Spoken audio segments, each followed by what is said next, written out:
Alô, amigos do programa Louvor e Mensagem, mais uma vez estamos no seu televisor. Este programa é patrocinado pela Igreja Missionária Evangélica Maranata, da qual nós fazemos parte com muita honra. Nossa igreja é uma igreja evangélica que crê na palavra de Deus, nas bênçãos de Deus para hoje, e nós temos uma alegria muito grande de poder ter acesso até você todo sábado nesse horário já há alguns anos. E eu espero que você chame alguém, convide alguém para participar do nosso programa hoje. Temos uma boa entrevista e logo depois eu quero falar sobre um assunto um tanto polêmico nos dias de hoje, que tenho certeza vai abençoar o seu coração. Está começando o programa Louvor e Mensagem. Olá, amigos, bem-vindos ao programa Louvor e Mensagem.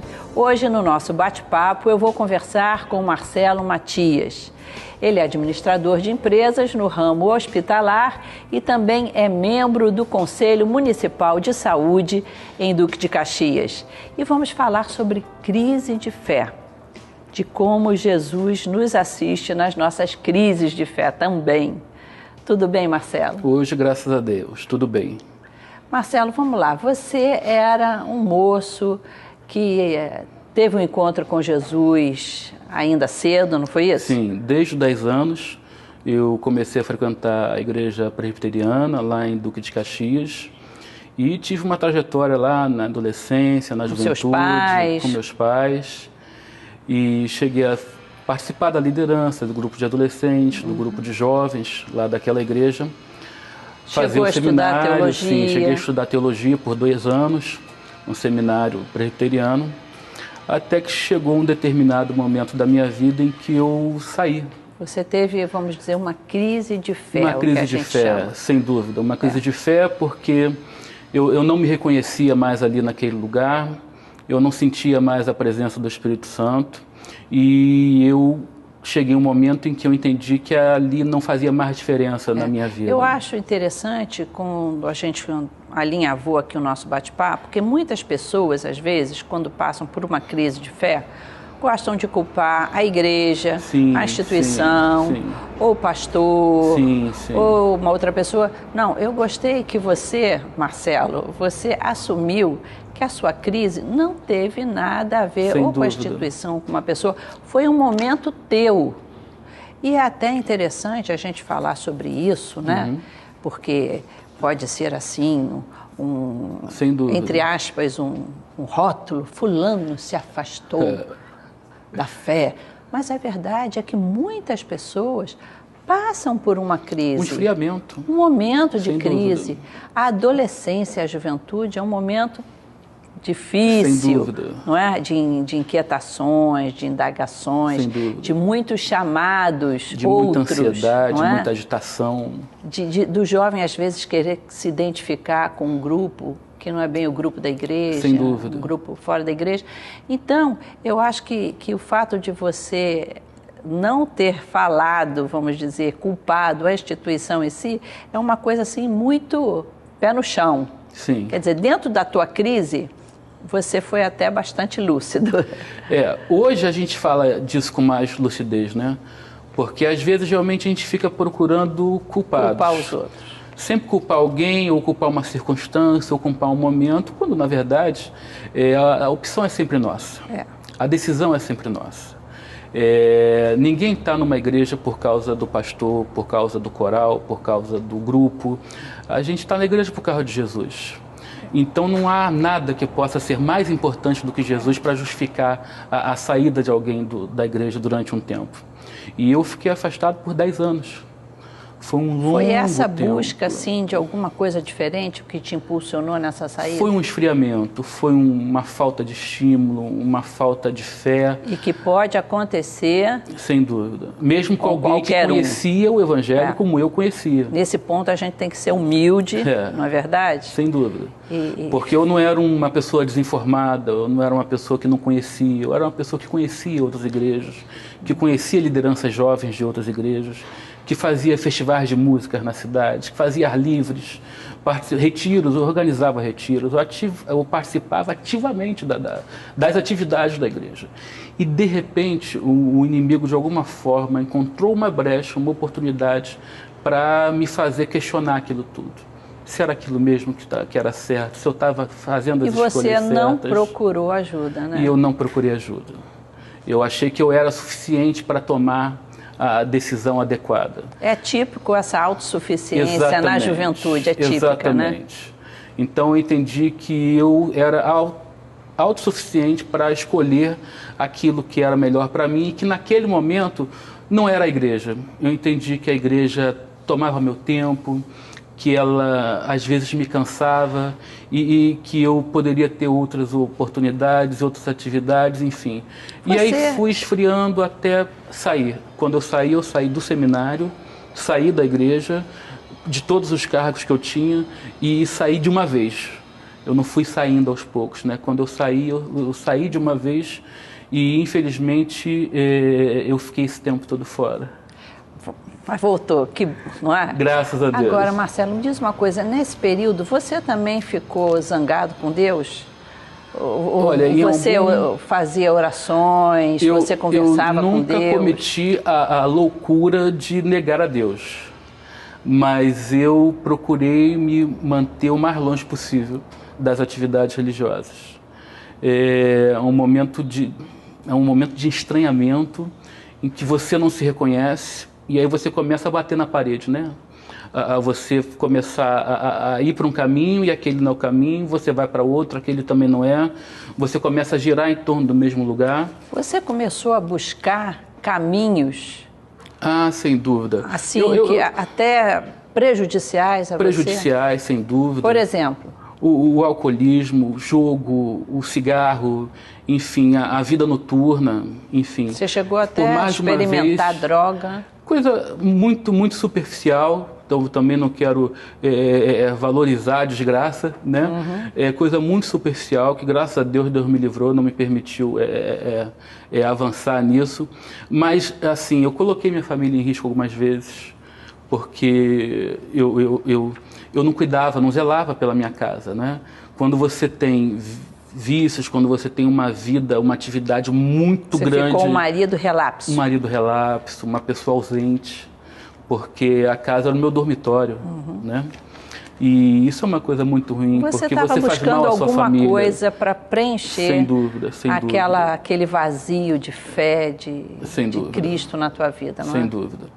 Até que houve um momento em que as escolhas elas terminam, em que eu cheguei a trancar 4 faculdades diferentes e chega um momento em que as pessoas nunca se esquecem de você.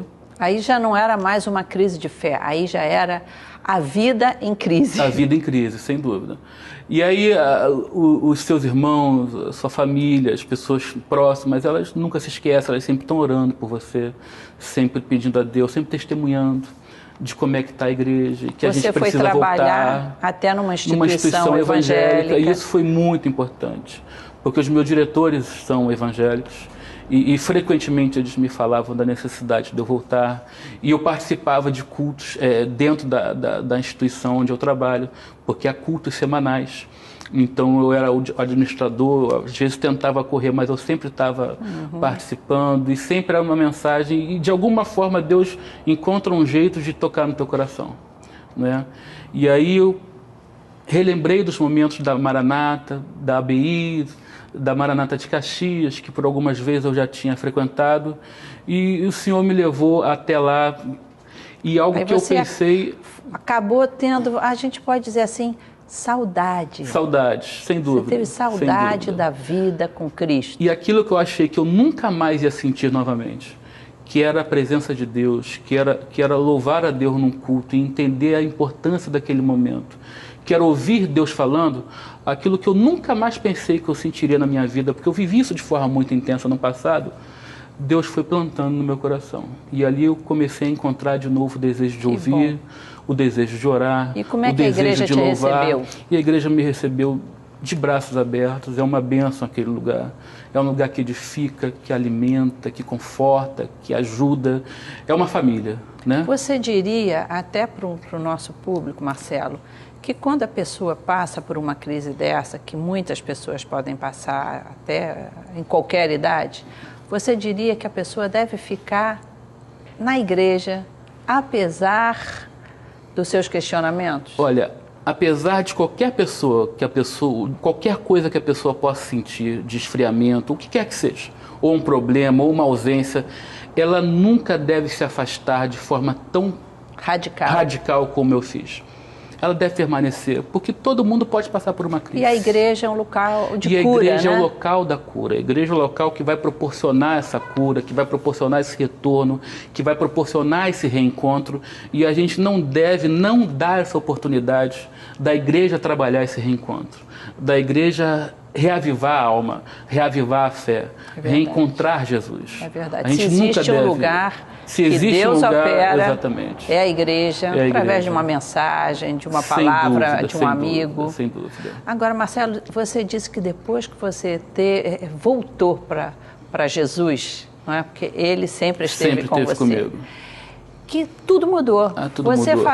Tinha feito algumas faculdades, não terminava. Como é que você retomou a tua vida? Além do seminário, eu cheguei a trancar outras 4 faculdades. Hoje eu já tenho 2 faculdades terminadas, estou terminando o MBA e tem outra estrada aí de mestrado. Enfim, professor de estudo bíblico.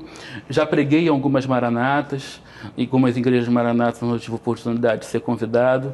E a vida é outra história. A vida com Deus é outra A minha história coisa. hoje é outra história. Eu tinha uma história de fracasso e hoje eu tenho uma história de sucesso, de fé, de paz e movido pela gratidão.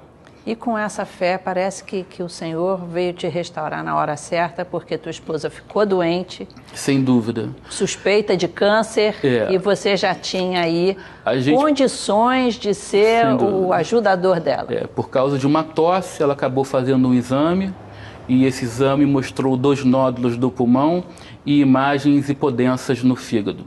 Isso é um diagnóstico altamente sugestivo de câncer. E na hora de fazer o exame, a punção cirúrgica para o procedimento, o cirurgião na mesa do exame suspendeu porque um nódulo tinha sumido e o outro estava diminuindo. É a prova da presença de Deus nas nossas vidas. Ela tinha um marido agora para orar junto com ela. É verdade, uma igreja inteira. E uma igreja que Sem crê. dúvida. Que bom, Marcelo. Deus te abençoe, que você possa, eu acho esse teu testemunho muito importante. Amém. Porque eu tenho certeza que alguém que já participou da igreja, que já sentiu essa alegria da comunhão da igreja e que está nos assistindo hoje afastado, que o Espírito Santo te orientou para vir no programa hoje para dizer para ele, Amém. Volta para Jesus, porque não há nada melhor. Não tem nada melhor, é verdade. Amém. Muito obrigado, Marcelo, Amém. pela tua presença. Deus abençoe a todos. E você, amigo, se você quiser falar conosco, pedir oração, saber alguma informação sobre o programa, nossos endereços que estão aparecendo aí, mas ligue para esse telefone. Temos uma equipe para te atender com muito carinho. Se demorar um pouquinho, continua ligando. Mas se você está afastado da igreja, já faz tempo, está com saudade, busque uma igreja próxima da sua casa, ou então um dos nossos endereços. Procure o pastor, como o Marcelo fez. Abra teu coração, pede oração, conta as tuas angústias. Vai haver alguém ali preocupado em atender você com muito carinho. Mas fique ligado, porque o programa não terminou. Você vai escutar uma palavra sobre esse Jesus que está sempre nos aguardando.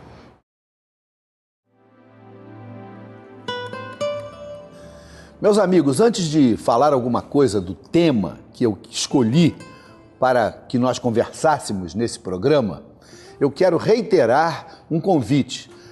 No mês de maio, no dia 13 ao dia 26, nós vamos estar fazendo uma viagem muito bonita nos passos do apóstolo Paulo, na Turquia e na Grécia, Atenas, Éfeso, Corinto, aonde o apóstolo Paulo formou algumas comunidades cristãs Se você quiser estar conosco, veja o telefone que está passando aí na telinha e entre em contato conosco.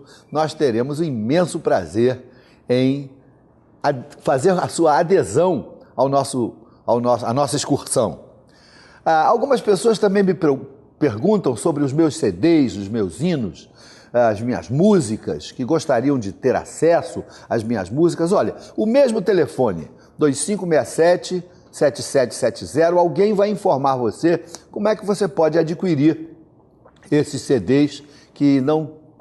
É meio difícil de encontrar nas lojas, mas se você ligar para nós, certamente você vai ser atendido. Vamos lá, vamos conversar sobre o tema que eu escolhi nessa manhã para falar para você. O meu tema é um tema que não é muito entendido. O nome é santidade.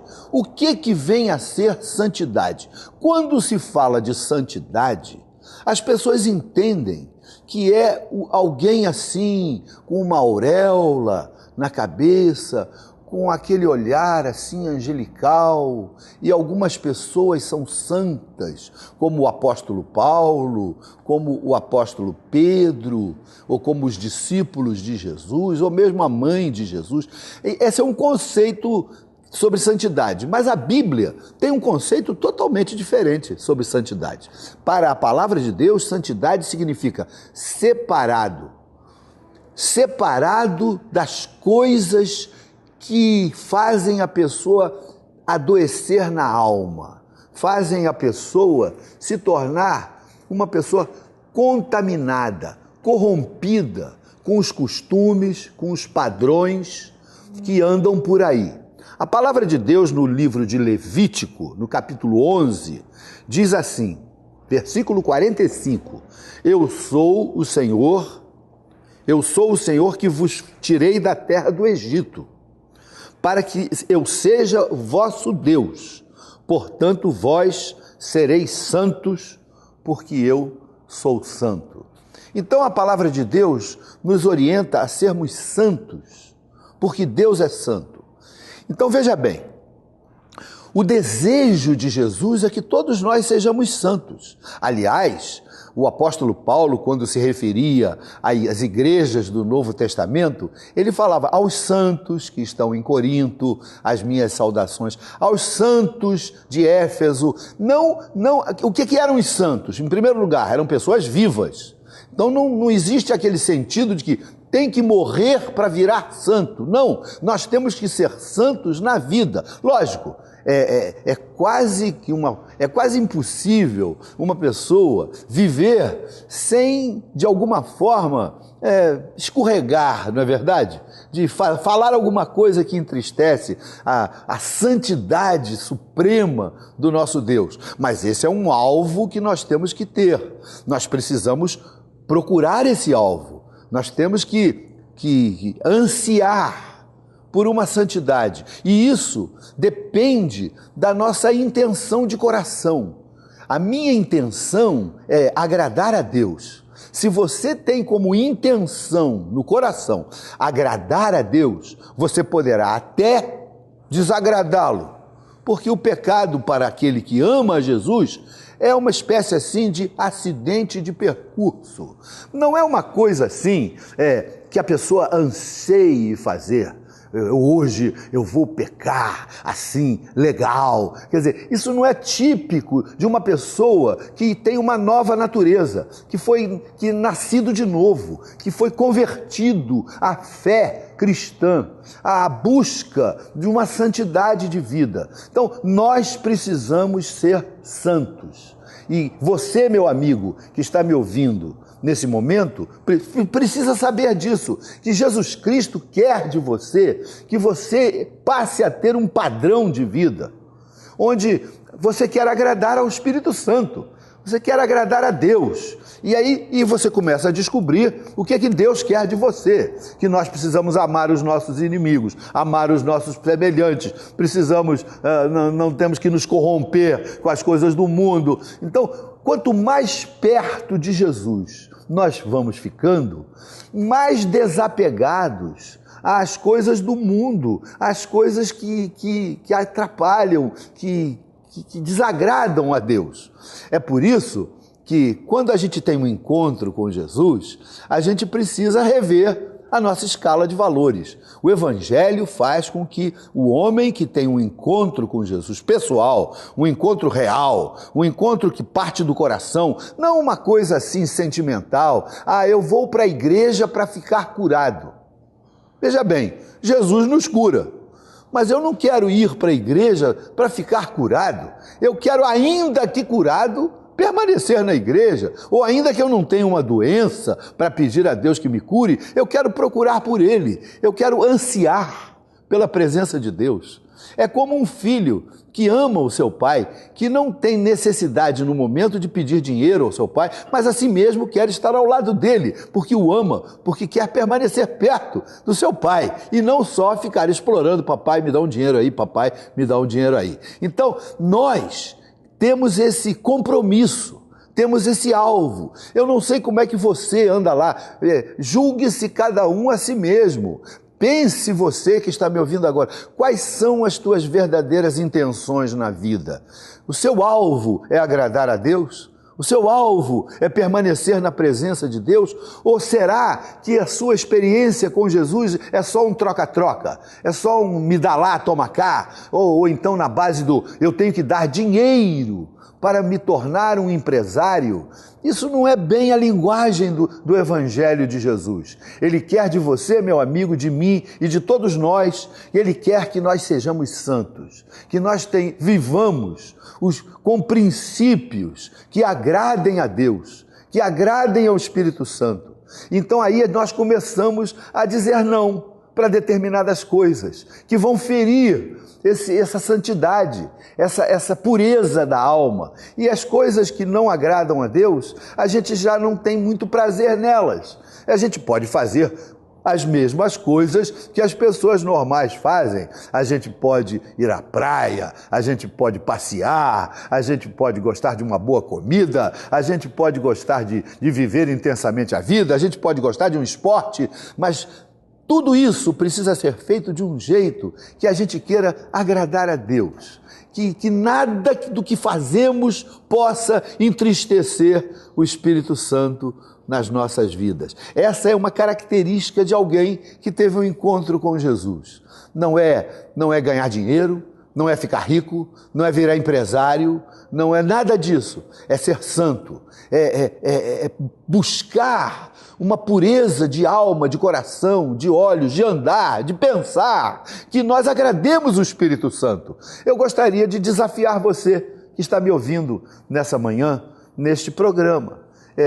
Talvez a minha palavra não tenha esse carisma de aglutinar grandes multidões, porque o que as pessoas estão querendo ouvir na realidade não é isso que eu estou falando. Eu estou falando algo que o Espírito Santo quer que nós façamos, mas não é necessariamente aquilo que as pessoas andam buscando. Santidade, dizer não às coisas que contaminam, às coisas, os vícios, a malícia, as crendices, as superstições, aos ódios, às dissensões, às facções, às disputas desonestas, estas coisas todas que acontecem em todos os níveis da nossa sociedade, desde o mais alto nível até o nível mais baixinho, os homens são basicamente os mesmos. E é aí que o Evangelho entra, como uma espada, que vai até a nossa alma e que nos desafia a viver uma vida santa, a viver uma vida que agrade a Deus, que agrade ao Espírito Santo. Eu quero desafiar você, meu amigo, minha amiga, você que está me ouvindo nessa manhã. Vamos orar para isso. Vamos orar para que Deus o abençoe, para que Deus faça brotar em você um desejo de santidade, de viver de uma vida íntegra, pura, sem segundas intenções, sem malícia, sem pensar mal das outras pessoas, sem julgar, sem se contaminar com este mundo e com esse sistema que anda por aí. Oh, meus queridos, como o Brasil estava precisando de uma mensagem assim para nós todos, para a nossa população, para os nossos governantes, para os partidos políticos, para o Supremo Tribunal Federal, para o TRT, para os advogados, para os corpos de bombeiro, para os militares, para os civis, para os universitários, para os estudantes. Se o Brasil buscasse agradar a Deus, ser santo na alma, fazer a vida de um jeito que o Espírito Santo fosse exaltado, honrado naquilo que fazemos, naquilo que pensamos, naquilo que agimos. Isso é a mensagem do Evangelho. Talvez você diga, é uma utopia, mas nós precisamos buscar, nós precisamos procurar. E se o Espírito Santo nos encher, se você for batizado com o Espírito Santo, você vai poder vencer, você vai poder dizer não às suas próprias tendências, e você vai ser um homem abençoado, um homem cheio do Espírito Santo. Talvez os seus parceiros comecem a debochar de você. Essa é uma das características da nação evangélica nesse país. Nós somos ironizados. A mídia fala bem da fé de qualquer setor religioso, menos dos evangélicos. Nos evangélicos eles nos chamam de idiotas, eles nos chamam de ultrapassados, de conservadores, mas a palavra de Deus é conservadora. Deus é conservador. Deus sabe que nós precisamos de ter um encontro real com Jesus. E isso aí, meu filho, talvez não agrade muito àquelas pessoas que estão imersas num chafurdal de pecado, mas Jesus Cristo veio para nos libertar e escrever o nosso nome no livro da vida e fazer de você um novo homem, uma nova mulher, com nova perspectiva de vida. Eu quero orar por você, para que Deus coloque no seu coração esse desejo de ser santo, separado para Deus, sem se contaminar com essas coisas. Jesus vai mudar o seu vocabulário, vai mudar a sua forma de pensar, Jesus vai mudar a sua maneira de reagir, Jesus vai mudar a maneira com que você trata as pessoas, como você considera as minorias. Jesus vai fazer com que você olhe para a pessoa, para o homossexual, com carinho, entendendo que ele precisa de Jesus, ele precisa de Deus. Você vai olhar para um drag queen e vai dizer, aquela pessoa tem uma alma preciosa, Jesus Cristo pode mudar aquela vida. Você vai olhar para qualquer pessoa, para as pessoas desempregadas que estão na rua agora pedindo esmola, você vai olhar para eles com carinho, com vontade de ajudá-los, orando por eles, porque quem é santo quer agradar a Deus. Vamos orar? Meu Deus, meu Pai, nós estamos encerrando este programa e eu sei que muitas pessoas estão me ouvindo nesse momento e eu não estou aqui para me promover. Eu não estou aqui para pedir dinheiro a nenhuma dessas pessoas. A nossa igreja não tem nenhuma intenção de que essas pessoas nos dê voto nos nossos candidatos. Nós não temos esse sentido político no nosso programa. Viemos aqui para que as pessoas tenham um encontro com Jesus. O nosso desejo é ver esse homem que está me ouvindo agora, essa mulher, a ter um encontro real com Jesus Cristo, que ele possa ter um encontro com Jesus de tal maneira que a sua vida mude de tal forma e ele passa a ser um homem separado para o louvor de Deus, para a honra do nome de Jesus. Faz esse milagre na vida destas pessoas, em nome de Jesus. Amém. Você está vendo aí um telefone, não está? Na telinha? Ligue para nós. Há sempre alguém interessado em orar por você, a orientar você. Não vão pedir teu dinheiro, mas vão orar por você e vão talvez escrever o seu nome para que a nossa igreja ore por você. Seja bem-vindo. Procure fazer uma visita às nossas reuniões. Você vai ser profundamente abençoado. Deus o abençoe. Eu sou o pastor Paulo César Brito. Este é o programa Louvor e Mensagem. Até o próximo sábado, sempre nesse horário. Até lá!